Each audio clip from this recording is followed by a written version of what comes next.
California conservative, a libertarian, a moderate Democrat, believe in common sense, or just a sane person? This is the political podcast for you. It's the California Underground Podcast.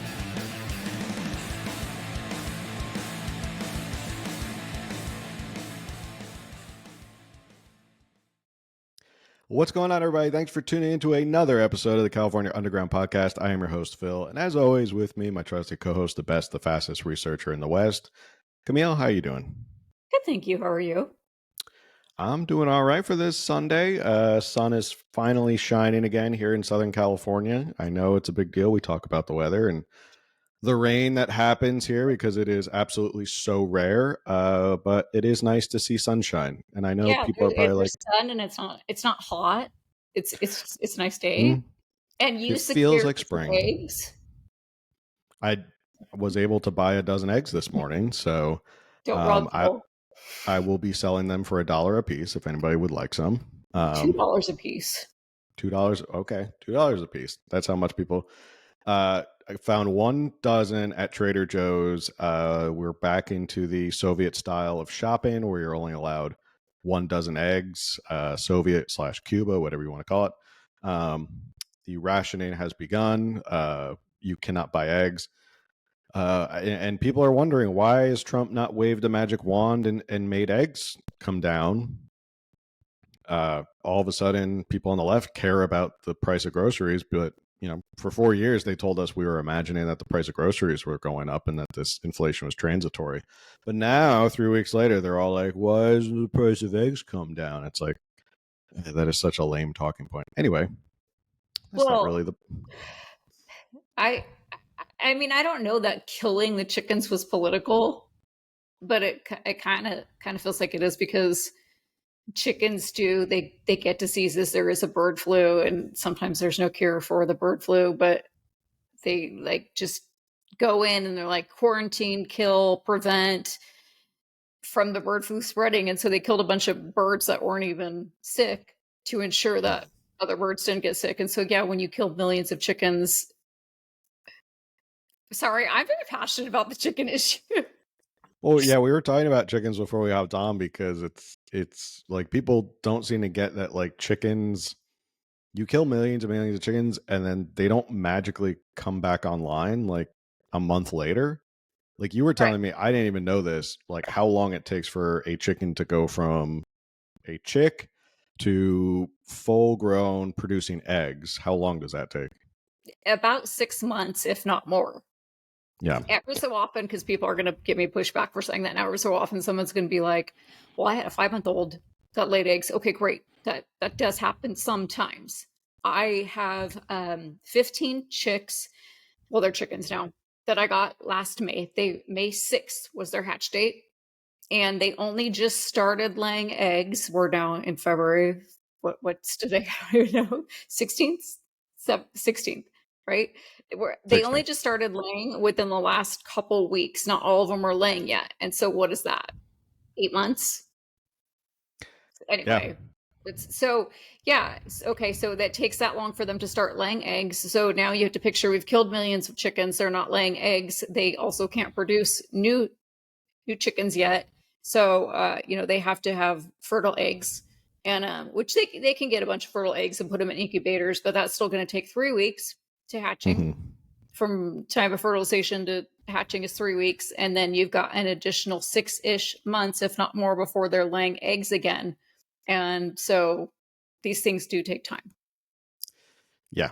And people wonder why the price of eggs has not magically gone down, because you can't magically create chickens. So it's totally not the point of our podcast today, but we've talked about this before, because I believe there was an issue last year or in 2023 with eggs, where there was a bunch of commercial fires with chickens, egg-laying chickens, and so it was like, okay, the price skyrocketed again. But in California, Proposition 12 in 2018, where they passed a law that pertaining to certain farm animals and their products sold within the state of California. There was a law that, like, basically a chicken has to have enough space to stand up turn around, like stretch its wings, whatever, sit back down, for them to sell the eggs in California.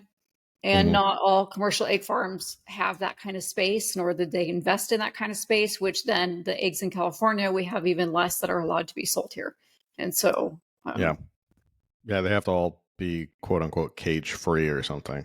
Like they have to have a certain amount of area to roam. It's just a certain amount of like inch space for them to stand up and turn around in or something like that. I don't know about cage free, right. But again, not the point. And we've talked about this before, and I think we've got stuff posted on our Instagram accounts regarding this.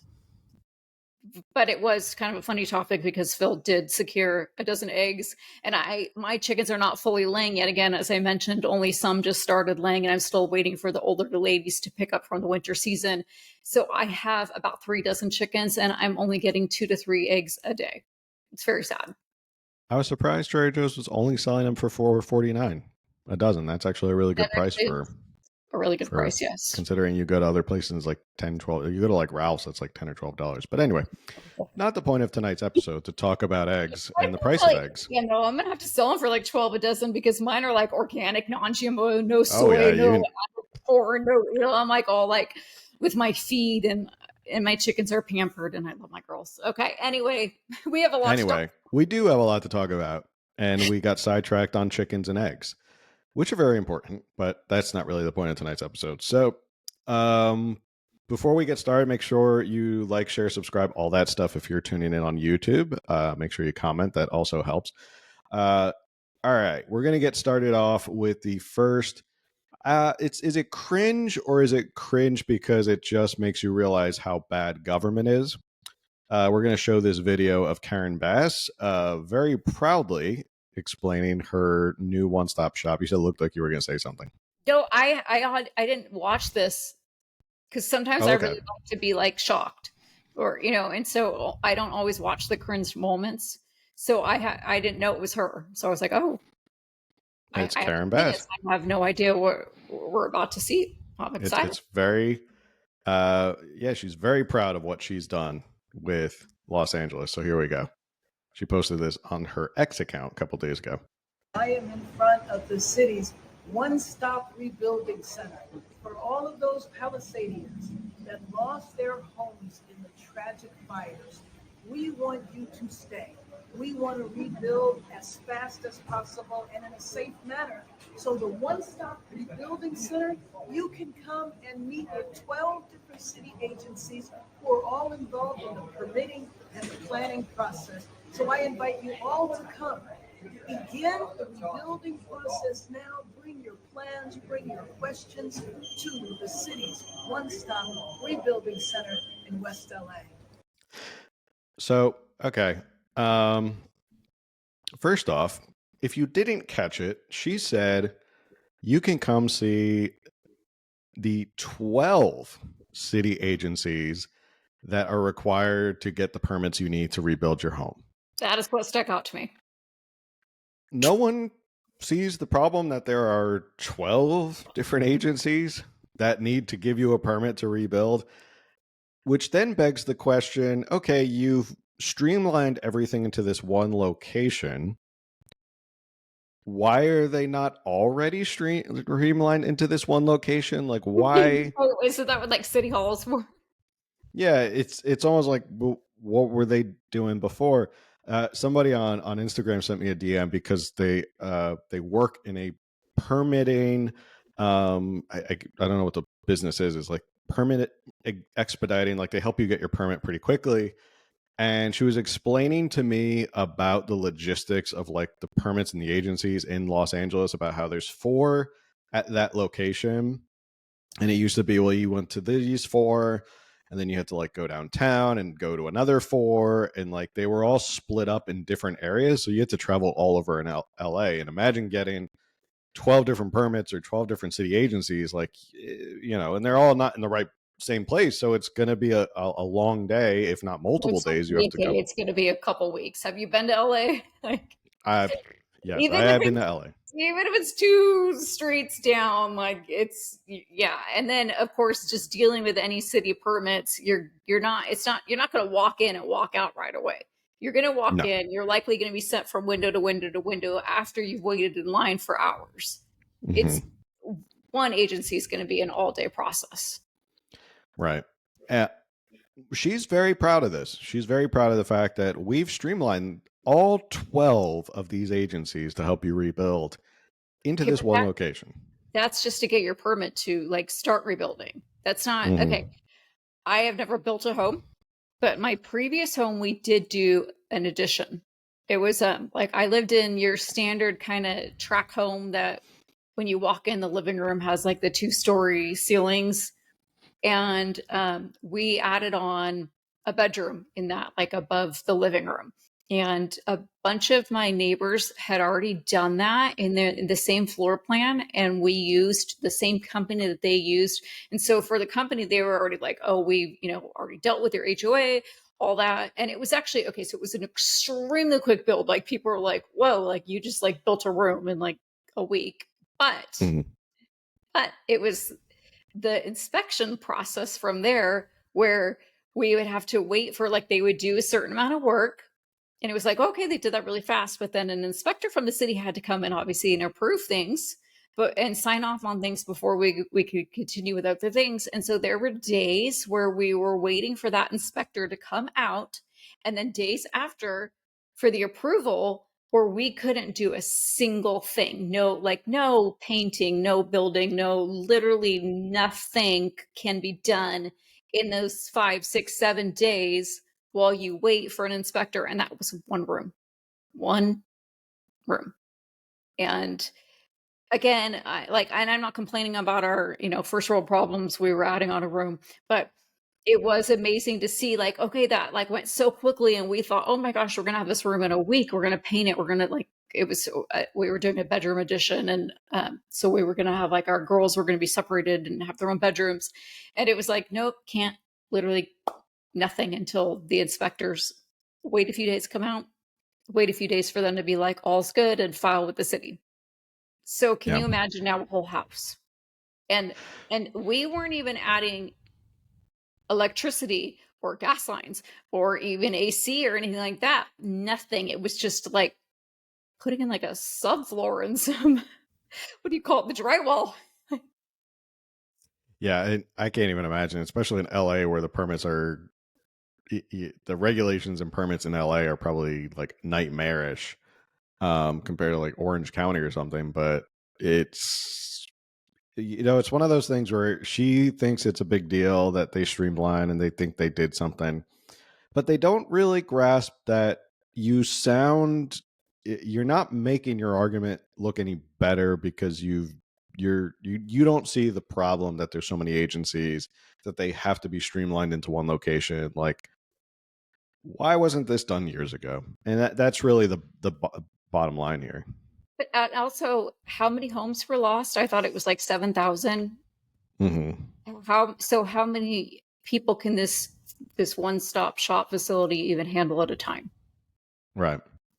And like, are they equipped to handle everything there? Because I have a feeling city government is not well equipped to be remote from their office. Like, I guess, and it didn't, she really just said like, you can talk to these agencies. It didn't sound like you could get everything done at these agencies. So she just said like, and if you see the video, if you're listening on audio and you didn't see the video, it's just like a bunch of tables with people sitting at the tables with laptops. So it's not like, I don't think there's a lot of people getting stuff done necessarily. And she kind of slyly was like, well, you can come and talk to these agencies, and I'm sure you're going to get down there and they're going to be like, well, here's what you have to do. You have to go to this place and get this form. So you're back at square one anyway. Like, right. It doesn't seem like they're going to get anything done. You can just go to talk to them and get everything done in one day. This is at least talk to people. So like, it looked like from the video, for those who didn't see the video, it looked like it was just like a check-in at a convention center kind of thing. Like, get your badge and here's your, here's the schedule of events. And that's what it looked like to me. Like just this very temporary setup. But yeah, it is, like you said, it's amazing that this wasn't in place years ago, because unfortunately we do have these massive fires in California every so often. and there should be some better coordination for when these events happen, how we handle them after. Right. Well, for all you Los Angelinos, I'm glad you get to go talk to people. It looks like a job fair. That's what it looks like to me. Yeah, that's a good It way looks to like you're put it. going to drop off a resume and And I talk tried to to. figure out too, is this Los Angeles County or just city of Los Angeles? Do you know? I think it's just the city. Okay. But LA DWP was there, so maybe you can drop off a resume and make, $800,000 being a load manager or Maybe it is something. a job fair then. Maybe it is a job fair. I don't know. All right. Speaking of another big city in California that is going, I guess it's kind of shocking to say this, moving more towards the middle is San Francisco. And we've talked about this before about how San Francisco, we've been seeing trends of what is happening in San Francisco. I know a lot of people who are probably listening going like, there's no way you think San Right. Francisco is getting more moderate. And I'm like, look, okay, if you're full on like, social justice, socialism, democratic socialism, stuff like that, moving more towards the middle of like an old school Democrat is a big improvement for San Francisco. This article was from the LA Times. Ironically, it's from the LA Times, not from any San Is Francisco. the LA Times going more middle? With like, Well, LA Times has the owner who didn't endorse Kamala, right? Right. That was the guy who was, and he came out during the wildfires and was like, we need to work on electing competent well, and then he politicians also now. made some sort of statement about clearly we've missed the mark with where our reader base is at, and like kind of like he didn't say we're going Republican or right wing by any means. It was just sort of like maybe we've been more left than our readers actually are. We need to, our audience is much bigger than our thoughts. Maybe take a long look in the mirror. So the article from LA Times about San Francisco goes to say, these are soul-searching days for Democrats, a time of reckoning and self-criticism as they comprehend why they lost Congress and the White House and struggle to find their way back from political purgatory.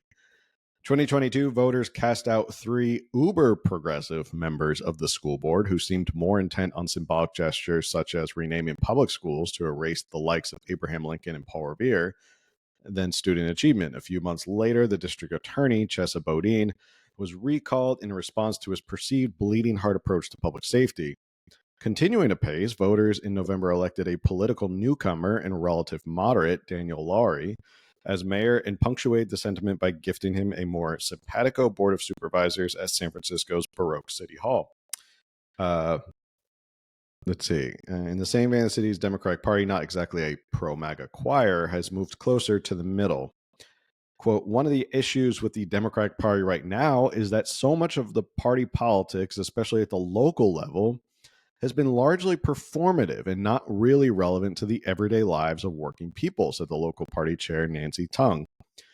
And I think we're seeing the backlash now nationally.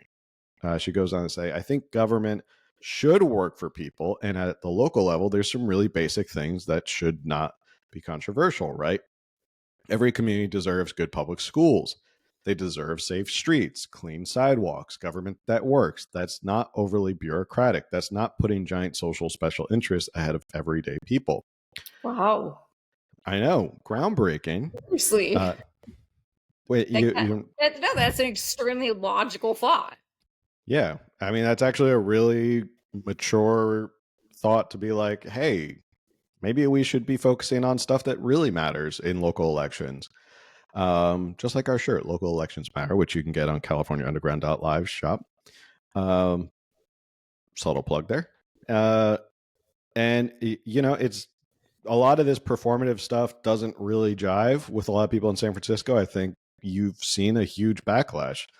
Yeah. And it is for her to recognize this, it's definitely a sign that Democrats are not necessarily, some Democrats in California and San Francisco especially, are not necessarily just going to blindly keep doing what they're doing. I feel like LA has a little bit farther to go. Well, LA did just elect Nathan Hochman, who was a former Republican, as DA.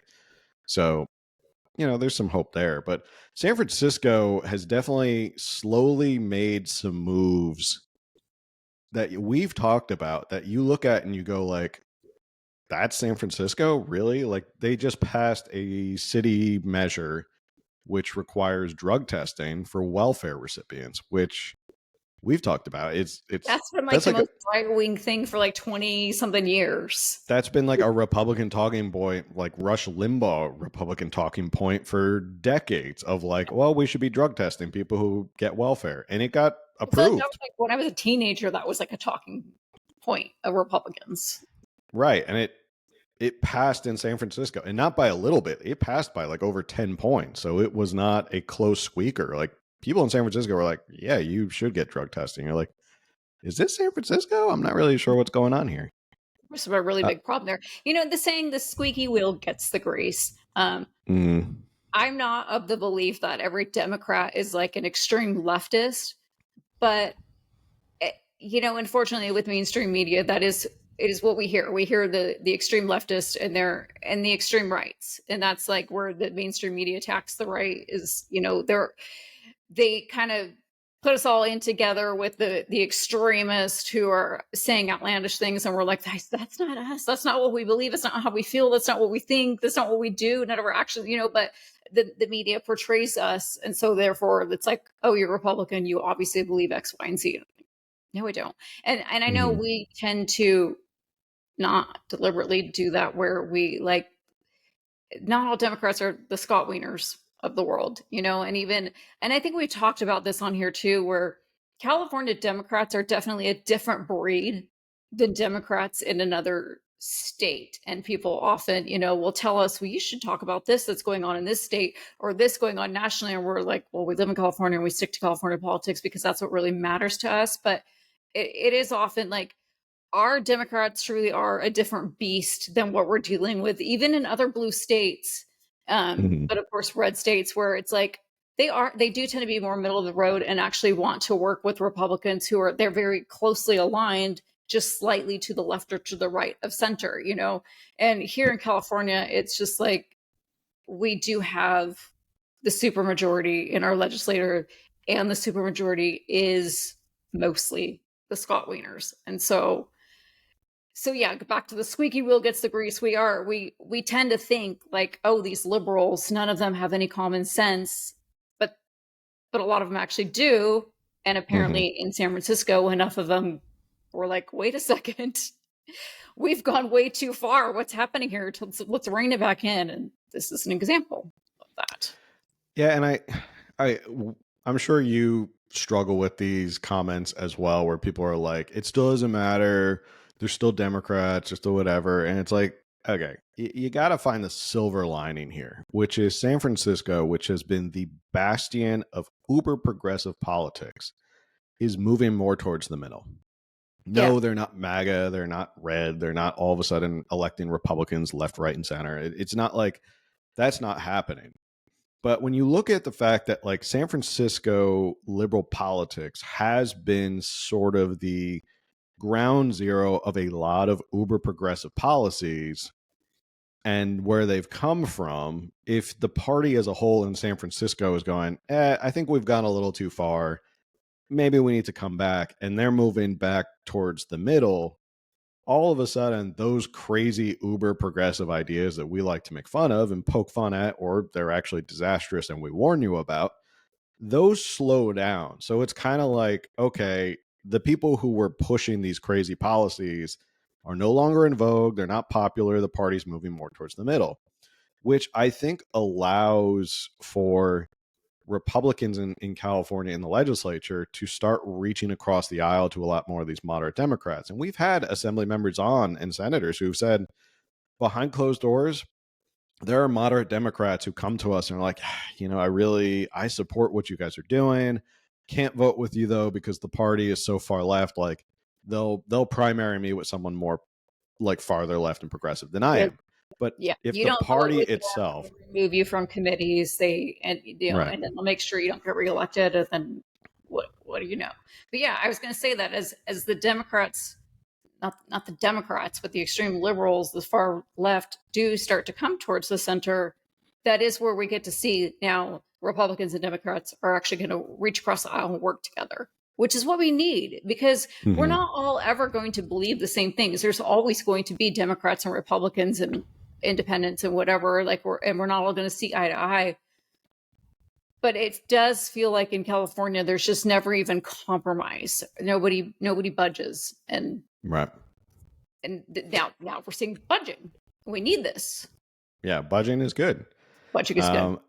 But I see this as a complete win, where San Francisco's moving more middle and more moderate. They've elected a moderate Democrat who is a business capitalist. He's the heir of the Levi Strauss fortune. That's all good. They've thrown out their incredibly liberal, progressive district attorney. They've instituted city measures that sound like Republican ideas, but are being packaged as like pro public safety. So it's very interesting to see how San Francisco, of all places, if they're moving more towards the middle, it does have a ripple effect on the rest of the state. And I think you are seeing like we've swung too far to the left for even people who are Democrats. I think there's a lot of Democrats in California, and this, San Francisco Democratic Chair, Nancy Tung, puts it pretty well. She says, look, people care about the actual kitchen table politics that happen here in the city. Like, your local government should work. Yeah. Bottom line. Like, this is actually from the article.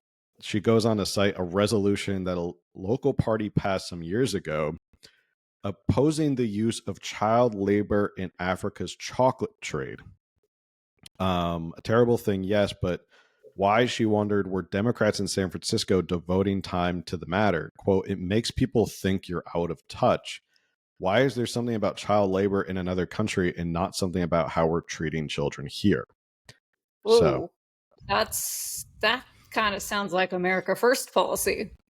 That does sound a little bit like America First. Why are we worried about what's happening to children in Africa when there's children here in San Francisco that need help? And not that we can't care about that. Two things can be true at once. But yes, why is the party in general, people in general, focused on that? And it's like, hey, let's fix what's going on here at home. We're treating children badly here. We've got a lot of children in foster care, and we're also failing them in schools. And the roads that they take to get to the schools are terrible. Oh, and also crime and safety. We had talked about in the last episode how Latino Republican legislators and Latino values and Latino voters are moving more towards the right. We saw a huge shift in Hispanic voters here in California, here in South Bay and San Diego. The largest shift to the right was of Hispanic voters. Another block of voters that might be propelling San Francisco's move towards the middle is the Asian American voter. Someone who follows on Instagram is a good friend of mine as well from law school, told me that he has an office in Chinatown or next to Chinatown, and they had a huge Trump rally in Chinatown. And I had never heard of this. I was like, holy crap, there was a Trump rally in Chinatown, and it was loud and it was boisterous. But there's a video explaining like why Asian Americans are pushing California maybe a little bit more towards the right. So let's take a look at that.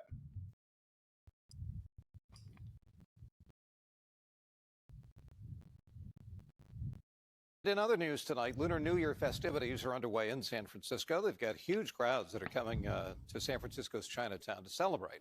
Well, along with the new year comes a host of new faces in the political world and a change in attitude from one demographic in the city. John Ramos has the story. San Francisco politicians have always just assumed that people were going to vote Democratic, but that may be changing. And if it is, it's starting right here in Chinatown.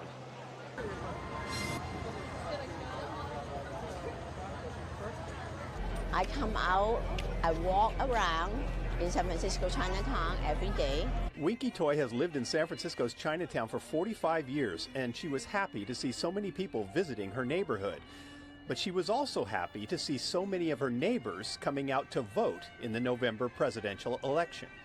They're in their 80s, 90s, year-old, old lady, old man, they all came out to vote.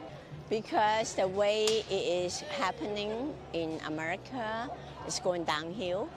For example, with the crime rate going up. Winky is a proud supporter of Donald Trump, and it looks like she has a lot of company in the Asian community. The city's Republican Party is reporting a huge swell in registrations of people from Asian countries since the pandemic. That's quite a turnaround from 2020, when Trump was being blamed for inciting Asian hate crimes against Chinese elders. America has become less hospitable to immigrants and refugees. Right now, Asians being told to go back to China, the Wuhan virus or the Chinese virus. But that was then. This is now. What I see is that regular citizens like we are all fed up with the corruption here in San Francisco and also in California. We are all fed up. I'm not surprised that they're doing that, and I heard all my friends has changed this year, so I'm not surprised. Nancy Yu Law owns a couple of businesses, including this gift shop. She stuck it out during the pandemic when the streets were deserted. Now the people are starting to come back, but she's happy to see a new mayor who she hopes will put an emphasis on safety and prosperity. And sometimes we're not raising our voice, but we always have that value in our blood. I don't really care which party, Democrat or Republican, as long as they know what we need and they serve what is needed, then I'm happy to vote for them. And if that's not enough of a warning, there's this. On Wednesday, the San Francisco Democratic Central Committee got a letter from the Rose Pack Asian Democratic Club, a prominent political organization, saying the party was failing to meet the needs of the Asian community. It said, quote, "Given this growing divide, we've made the difficult decision not to re-charter with the San Francisco Democratic Party. In fact, it will now be known as the Rose Pack Asian American Club, removing the word Democratic from its name." So I can see there's a tremendous, attitude change. People are willing to come out to change. We weren't able to reach anyone from the Democratic Party for comment today, but as progressives, they like to think of themselves as the party of change. But this is one change they may not have seen coming. Wow. That was pretty incredible. If you saw the letter, if you were watching on video, it was addressed to Nancy Tung, who we were just talking about, and the fact that Asian Americans are fed up, or they want change, or they're pushing for Democrats to actually care about the stuff that they care about, like public safety. These are the silver linings, I think, that you and I look at in terms of the tea leaves of what's changing in California. I know people love to say, like, California's never changing, it's a deep blue state, blah, blah, blah, blah. This is one of those tea leaves. You just kind of got to go, this is good. This is good because if Asian Americans in San Francisco, in the heart of San Francisco, are now registering at a larger clip to the Republican Party, and one of the largest political activist groups have now what would you call it, unlinked themselves from the Democratic Party in San Francisco. These are huge changes, and it does open up the opportunity for other voices to be heard, and it does also give you hope that there is possibility for change in California, that it's not like the guy said at the beginning, they just assume everyone's going to vote Democrat, and maybe I think we might be at that point. I actually have a good feeling we're at that point where I think they've taken that for granted a little too long. I think Democrats have assumed everyone will just vote for them in California, but I think that assumption is now false, and they've run their luck on this. There are people who are just like fed up, and they just go corruption, public safety. We're going to talk about corruption in a little bit. So this gives me hope. What are your thoughts? Yeah, I agree with you. And, we do often talk about we're only one election away from whatever. It can go this or that way. And it's the same for we feel like as Republicans who were definitely fighting the supermajority in California, we often feel like, if this election doesn't go our way, then there's just no hope. But I think maybe now the shift is the Democrats might be actually starting to feel the pain of that, of suddenly like, wait, we're starting to see like we may have won that election, but a little less than, like, the margin was less than last time, and so on and so forth. And really what I got from that video is I just want to go to San Francisco and hang out with Winky Toy. How adorable is she? She looked like a lot of fun. Yeah, she looks like is loving life, and I love it. And I watched that and I'm like, I just want to go I just want to go hang out with her. Yeah, she just had a smile on the whole time, was enjoying the Lunar Festival, and she's like, I supported Donald Trump, and she's like not afraid to say it in the middle of Chinatown in San Francisco. And she's like, I was thinking like she stuck it out. Like she's there, and she's obviously opposed to the direction of the politics there, but she's like, I'm still here. And now she's like, and my friends are now coming out to vote for Donald Trump, and yay for her. I don't know. Yeah, it's she's so cute. Good signs. I think it's all good signs around. I really, I think I brought up before, my grandfather lived in San Francisco. I used to visit San Francisco a lot when I went to college up in Northern California. Love the city. There's so much history. It's such a beautiful city. I mean, there's so many compliments. It's such a unique city. It's beautiful. It's historic. I mean, there's just so much to love about San Francisco. And it makes me happy that they may be turning the corner. I think they've hit rock bottom, but I think they're turning the corner, and they might be headed in the right direction again. So hopefully they are, and you can go visit San Francisco again and enjoy it, because I know a lot of people I talk to are like, I don't even go to San Francisco anymore. It's too dangerous. It's not clean. It's not safe. It's not worth going to San Francisco. I just drove through there September with my girls. Yeah. We did a road trip, and now again, it was like a drive through. We stopped a couple times. We were not there long at all, and I know that that's not a good way to judge the city, but we of course drove over the bridge. And then what is that base there? I think they now rented out oh gosh, in San Francisco it's the Presidio. Yes, right near the bridge, and there's like the woods behind it where people, and it's beautiful. It really is beautiful. Yeah. And then we did drive through. Worked. Oh, okay. We drove through some areas that were obviously shady. I'm just kind of like, okay, we need to get out of here.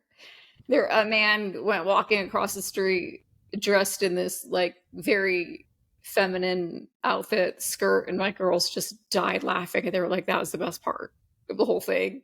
He was owning it. I mean, he was just like walking across the crosswalk, and like he was on the catwalk, and they were like, this is amazing. San Francisco. They definitely have characters.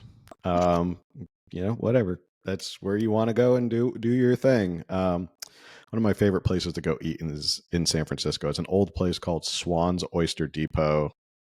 I think it's on Polk Street. Basically, they go down to the harbor. They pick up a whole bunch of fresh seafood every morning at 3 a.m., bring it back up. It's like a lunch counter style place. There's no tables. They've been there, I think, 100 years, since like early 1900s. They bring all the seafood back, and when they're out, and then they just close the door. And it's awesome. It's super fresh. But anyway, that's just one of my favorite memories of San Francisco. Not really the point of what we're talking about, but if you're ever in San Francisco, go check out Swan's Oyster Depot. If you love seafood, go check it out. You lost me. What's going on, everybody? I want to take a quick minute and talk about today's sponsor for our show, StopBox. If you're not familiar with StopBox, it is a firearm retention device. No electronics, no biometrics, nothing like that can get in the way if there's an oncoming threat and you need quick and easy access to your firearm. It is literally just this finger combination on the top. You push it in, boom, hear that nice little click, and it is wide open for you for your firearm. It can fit compact, subcompact, even full-size pistols, which is nice. They have added this new extra magazine holder, also very nice. My wife and I both have our own StopBox because we both know that when there's an oncoming threat and seconds count, you don't want to be fumbling around with electronics or keys or biometrics or anything like that. So now listeners of this show can enjoy 10% off their order at Stopbox if they go to stopbox.com/California Underground. They'll get that discount. Support the show. You can support Stopbox, and this is proudly made in the good old US of A. So go to stopbox.com/California Underground for your discount, and let's get back to the show. Well, Winky was talking about corruption. This next story is actually really interesting, and it's sort of the main headline that we want to talk about. Was LA's homeless services chief signed $2+ million in contracts with her husband's employer. So this news broke this week in LA Mag. And obviously with everything that's going on with the wildfires and the amount of money that's being spent, and then last week we also talked about the recovery czar was supposed to make $500,000 for 3 months. LA not looking so well. Like, just throw money like it grows on trees. They just love just spending your money, your hard-earned money. Well, the LA recovery chief supposedly was being paid by nonprofits. They won't tell you what nonprofits they were, probably because they don't want people looking into where they get their money from. But this is a perfect example of why just because you're a nonprofit doesn't mean it isn't taxpayer money. So this is from the LA Mag. It says the chief executive LA's primary homeless services agency signed multiple contracts worth $2.1 million with the nonprofit that employs her husband, despite previously stating she was, quote, completely recused from such dealings. As LAist reports, Valencia Adams Cullum, who leads the Los Angeles Homeless Services Authority, LAHSA, signed a $2.1 million contract and 2 additional amendments with Upward Bound House, where her husband, Edward Kellum, serves as a director of operations and compliance. The documents show Adams Kellum's signature directly above the name of her husband's employer on 3 separate agreements. These include a May 2024 contract allocating nearly $2.1 million in federal funds to Upward Bound House for rent payments and housing assistance, plus 2 March 2024 amendments to existing contracts totaling $2.24 million for youth housing services. LAHSA spokesperson Paul Rubenstein characterized these signatures as a inadvertent oversight, stating Adams Kellum, quote, mistakenly signed the documents after staff sent them to her instead of the agency's top program officer, who typically handles such matters when the CEO has a conflict. The findings arrive amid growing scrutiny of LAHSA, which manages over $700 million annually in homeless service contracts. LA County Supervisor Lindsay Horvath called for the county to withdraw its funding after a November audit revealed oversight failures. The Board of Supervisors approved exploring direct county management of the spending. So, an oversight. It was just an oversight. Oversight. No big deal. Okay. Yeah. I do believe that could have happened. I do. They're dealing with a lot of money. They're dealing with a lot of nonprofits. It could have been sent to her as an oversight, but she did not sign it as an oversight. I do not believe that for 1 second. You don't look at a document and go, oh, wait, no, this is my husband. My husband actually works for them. This isn't for me. No, that didn't happen. I 100% do not believe that she signed these accidentally 3 times. Once, I'm going to give her 10% error margin. Like 90%, I don't believe that she did that accidentally. But 2 and 3 times, 100% not an oversight. 110% not an oversight. Yes, they could have mistakenly been sent to her. I believe that. I do believe that. But no, she did not sign these 3 times.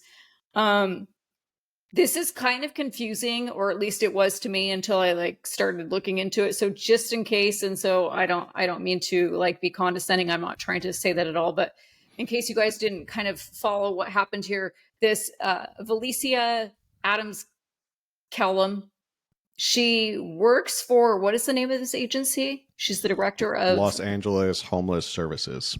And her position, she was appointed by Gavin Newsom, I believe, in 2023. So it's not an elected position. She was appointed by Governor Gavin Newsom. She deals with obviously a lot of federal money, probably a lot of local money as well, city, county. That then goes to what she does is allocates this money to different nonprofits and agencies within LA County that serve the homelessness community.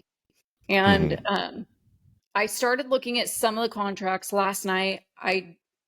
That's like a rabbit hole that I need to, go down further another episode, another time, because there's some really interesting stuff in there, but I haven't had time to really look into it. But as far as this goes, so she has to, a lot of these contracts come to her and she approves them and signs them. And these are public. You can look them up. I don't have the website in front of me, but if you search this, contracts, LA homeless community, whatever this agency is, you can find them yourself and start looking at them. And so obviously when it comes to giving contracts, signing contracts that possibly employ, her family members and her BFFs, that could be a conflict of interest. And so she should never have signed these. And again, she didn't accidentally sign these. I know who my husband, I know the name of his business.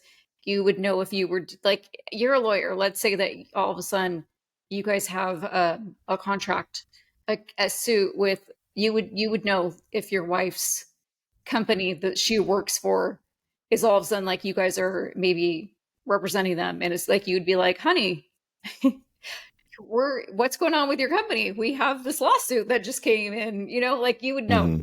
This is not. No. Yeah. No. Sorry. That just kind of made me mad. It's not an oversight. No, and the reason I'm sharing the screen right now is because these are the actual signatures, so people who are watching on video can see this. This is her signature up here, Dr. Licia Adams Kellum. She's signing these, and if you look right down below, it's in bold for Upward Bound House.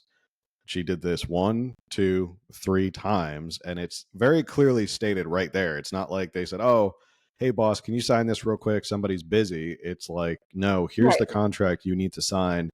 And you look down and you see literally 3 inches below where your name is and where you're signing, it says your husband's nonprofit. So to do it 3 times, you're right. It's not an oversight. It's an oversight that she got caught doing it. And before we hopped on, this was actually interesting. I think this goes deeper and probably requires more research on our behalf, and maybe, like you said, another episode. This has actually been going on for a while. So the LAist, which is an online magazine, they had a whole article about LAHSA transparency. And I didn't know this, but so this was 2024, 2 years prior.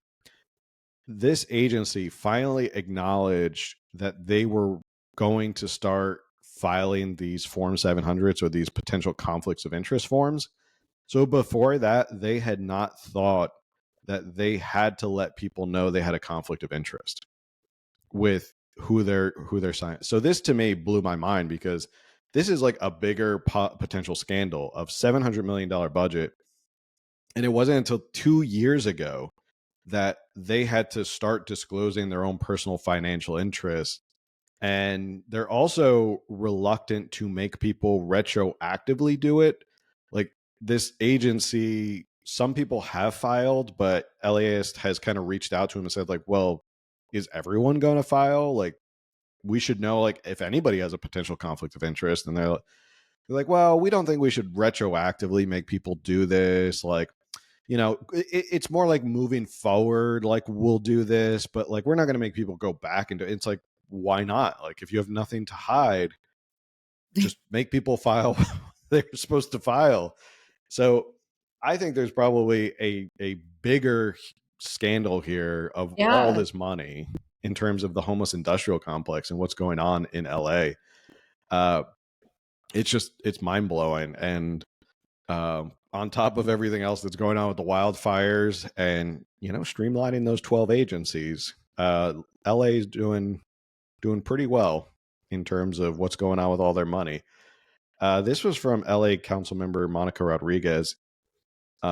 She has called on the city, which sends about $300 million a year to LHS. So this was 2 years ago.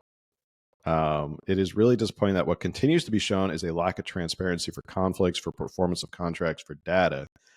I don't understand what it's going to take for LAHSA to get the message that they're a public agency that requires transparency and accountability to the taxpayers and to the governmental agencies that fund them. So now you got city council people who are after you because you're not being very transparent with where this money is going. If you're advocating for tax dollars to go anywhere and you're signing or you're signing the contracts of where they go, you should definitely be filing transparency Form 700 forms of any possible conflict of interest. You know, like, oh, hey, if we send this money here, but that also, okay, I'll finish that thought. If we're sending this money here and it benefits my spouse, okay, that's probably a conflict of interest. But also that goes back to something that we talk about often that we really could do a full several episodes on, but is the government funding of these nonprofits. I hate that they're nonprofit or not for profit when you look at the directors and CEOs salaries and it's like, really? Those are 6 and 7 figure salaries, tax dollars, government funded to supposedly serve the homelessness. And yet they're really just serving 5-10 people on the board of these massive inflated salaries. And we like joke here often, like, that's going to be our next job. We're in the wrong sector. We need to go in, I'm going to go be a director of a nonprofit because clearly this is the way to go to make money. And, and that is sad that, and I think any job should be paid. Absolutely. Yes. And if you're, directing a nonprofit and you are genuinely helping people, you're working, you deserve a paycheck for that. But when you are working allegedly for the homelessness and you are bringing in more money than you're actually putting out to help the people, there's something wrong there. And that's where that's worrisome. And if you're doing that and people are donating to you, that's one thing. But if you're doing that with government funded dollars, then I put up a post on Instagram yesterday that I said, California, let me just read it to you. Sorry. Because it had to do with this. I think I was reading this when I decided to put this up. Government funding to end homelessness in California is just one giant Ponzi scheme. Prove me wrong. It's hard to prove you wrong because I think it is a giant Ponzi scheme. It is. And it's I think people are starting to wake up to the fact that why would anybody in these positions ever want to solve homelessness? They are making money hand over fist from tax dollars and federal. And what's crazy is some of this is federal funds. Yes. So if I wouldn't screw around with federal funds right now with Trump in office, because he's probably itching to send Pam Bondi or somebody out here to be like, excuse me, what are you doing with our federal funds for the homelessness? Yeah. It's one thing if you're going to screw over your city, but you don't get to do this to the nation. Yeah. And I wouldn't touch those federal dollars and start handing out contracts to your husband. There was this other person. So this isn't just her. I was reading this, Chris Freed. She was a consultant to it's so hard to say, LAHSA, before being hired as the agency's chief executive strategist on November 1st. So she was a consultant for homeless agencies. And then she said she was going to continue consulting for clients in the homeless services industries while in her role at LAHSA, adding that her commitment to them will remain unwavering and steadfast. Wait, is she publicly? Is she what? Publicly paid? Is this if she's being paid by LAHSA, it actually says her part-time executive position. You ready for this? Part-time executive position at LAHSA would pay up to $322,587 for a maximum of 29 hours per week. okay, this LAHSA really, like, we're gonna have to do a whole thing on this, because something I sent you last night, and I don't know that you even had time to look at it. And this is again where I don't want to misspeak, because there was something that was, it was a contract on this website that they have, they call it safe maps, and safe, like, freeway something. So people that are living in their cars, they're homeless, they're living in their cars, and they're having to sleep in their cars overnight. And obviously that can be a dangerous situation for them as well, especially in Los Angeles, where crime is higher than some other areas. I'm a little bit confused on this, because when I clicked on some of it, the numbers, there was like two different numbers, but one that I clicked on, $85,000 a month, recent. This is recent, like from 23 to 24. So what they're doing is that there's people that are sleeping in their cars, and so they're trying to, like, 50 parking spots, get, I guess, security for them, as well as get some of them into a hotel overnight. And that's fair, and that's fine. Yes, they deserve to be protected. They have a right to not, get murdered while they're in their car sleeping overnight. Get a family into a hotel room for the night. That's, yes, I believe in that. But the funds for the month, it was like 80,000. Let's say some of them ranged from 75,000, some of them ranged to 85,000. So I'm just going to throw out 80,000 for 50 parking spots. But then you click on the contract for the month, and it's the breakdown of where the money goes, and 79,000 went to salaries. Okay, 50 parking spots, so up to 50 families for 1 month of their safety. $80,000 contract, 79,000 went to salaries in 1 month. In 1 month. So how much went to actually helping homeless people? I'm going to venture not a lot. So that's a rabbit hole I have to really go down and break down and figure out. And I want to. I only just discovered that last night, so I haven't had time. And again, I don't want to misspeak on that, but I'm sharing this because you're adding that this is kind of like a thing that's been going on with them. And it's just, yeah, where are these federal funds? Where are they really going? Mm-hmm. They're not solving homelessness. They're not ending homelessness. They're not curing homelessness. They're helping a few people here and there a little bit. Yes. And yes, that matters.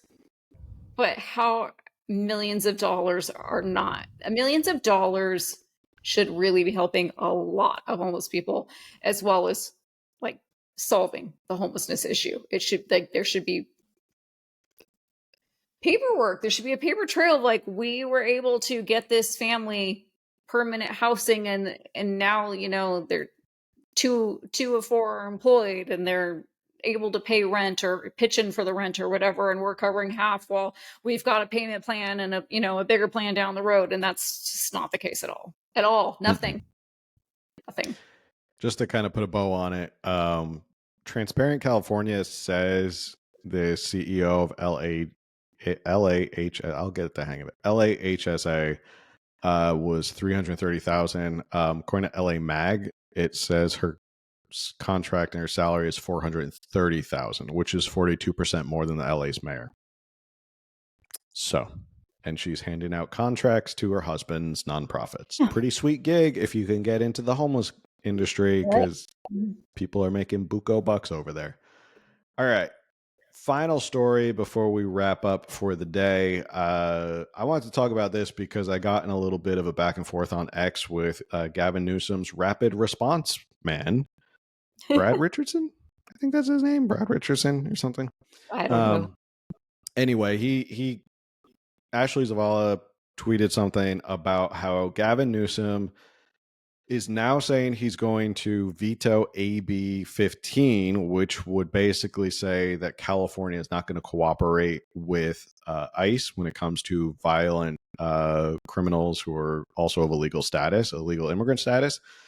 He said he would veto that. And I made the comment that this is quite the change in tune from Gavin Newsom, because he was not saying this 2 months ago in December when he was talking about state that Yeah, it was not brought up 2 months ago. It was not something that he was carving out and saying like, yeah, we're going to work with them on X, Y, and Z. He was very strong and adamant about we're going to put $25 million towards enforcement and defending against the enforcement of the Trump administration. And all of a sudden, just last week, he went and had an hour and a half long meeting with President Trump. It was supposed to be half an hour, and it went an hour and a half. And all of a sudden, he comes back and he's singing in a little bit of a different tune. Like, whoa, whoa, whoa, whoa, whoa, hold on. We didn't say we were going to protect everybody who is an illegal immigrant. We just said we're going to protect those of illegal status and we're going to help them. But, you know, violent criminals, yeah, we'll let we'll let ICE like go and do what they need to do. Like, we're not going to stop them doing that. Like, we're fine with that. And I had pointed that out on X, basically being like, this is a change in tune from him. And he tried to go back and say, well, you know, this isn't his position hasn't changed since 2008. I'm like, that wasn't my point. 2008, like talking about 2 months ago. And then it was November. And then it was, you know, his proclamation was in November and then he changed it in December.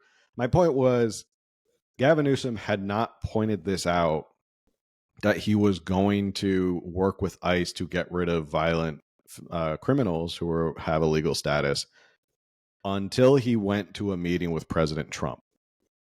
That was my point. Right. He hadn't said it. The conversations happened that he was like, okay. Yeah, Trump said something. Need to back off on some things. Yeah. Deals were possibly made behind closed doors.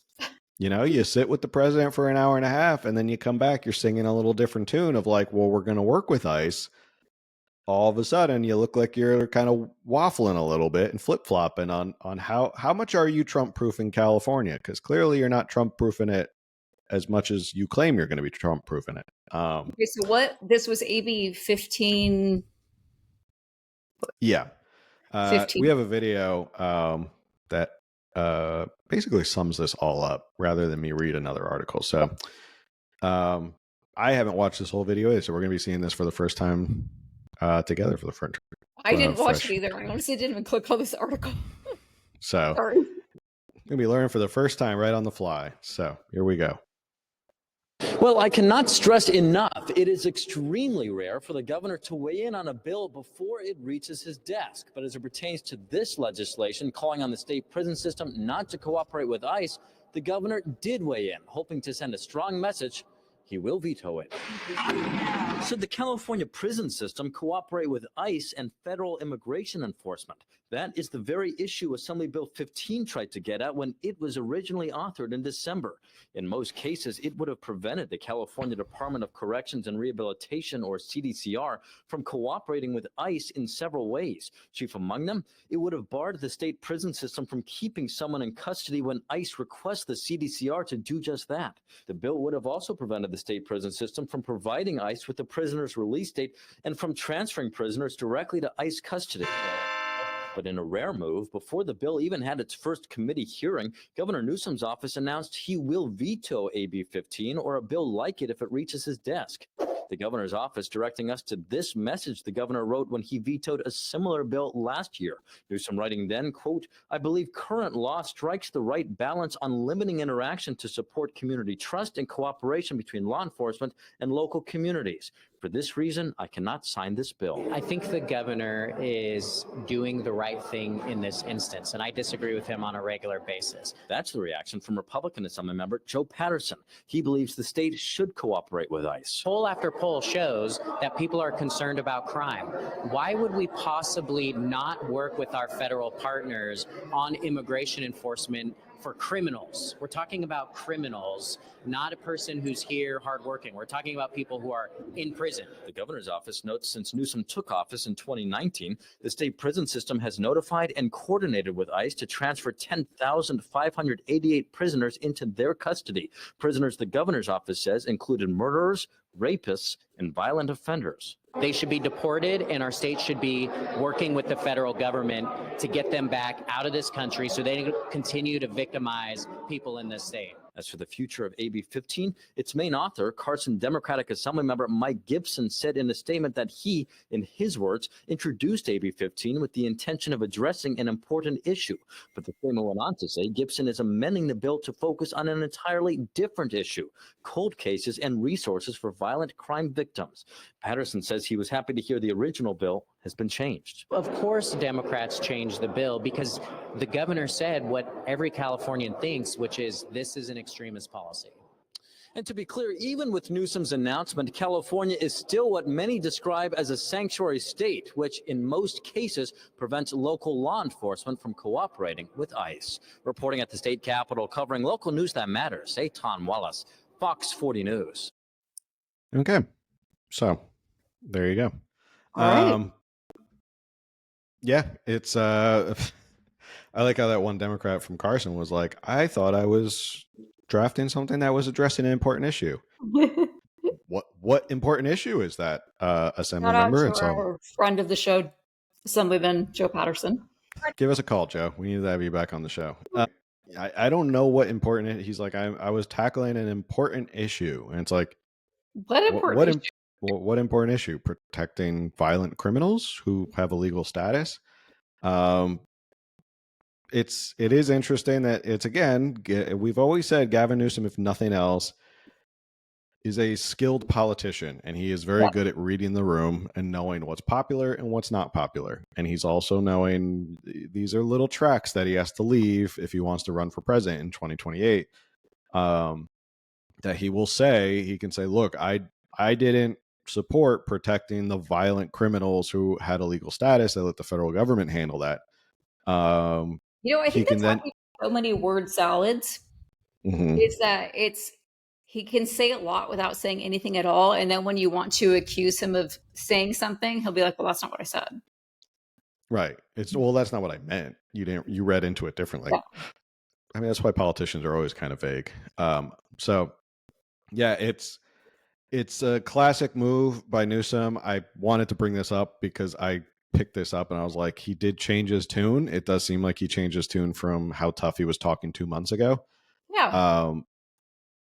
To Brad Richardson. I'm sorry that's your job, is you have to go on social media and react to people hating on Gavin Newsom. Sounds like a rough job to constantly be doing that. But yeah, just another Gavin Newsom move that he won't be protecting violent criminals who also have a legal status. He'll let ICE do what they need to do to get them out of the country. So any final thoughts on that? No further thoughts. No further thoughts. No further comment. Not for now. All right. Before we log off, make sure you like, share, subscribe, review, all that stuff that helps with the algorithm. Comment. Make sure you hit the notification bell too. If you're listening on any of the audio, I think you can hit the notification bell for audio and YouTube especially, so you get notified whenever we post new content. We've been posting a lot more content, which is cool. And tomorrow, I forgot to announce this at the top of the show, but tomorrow, a little teaser, we will be launching a special giveaway. So tune in, go check out IG, Instagram for details about what that giveaway is going to be. So I will leave it at that, and you just have to go find out. That's happening tomorrow on your Instagram? On my Instagram tomorrow morning. Check it out. If you want to get some free merch, check it out. So in case you don't see the text, at California Underground on Instagram. Right. At California Underground on Instagram. That's where I'll be announcing the merch giveaway and what the rules are for you to enter and possibly win some free merch from us. All right. With that said, thank you for everyone for tuning in. If you want to support the show, you can purchase merch. Merch is always very appreciated. But the one thing you can do that helps the show, that is 100% free and supports the show, is you can go share it with someone and let them know. And with that, we will see you on the next one. Later.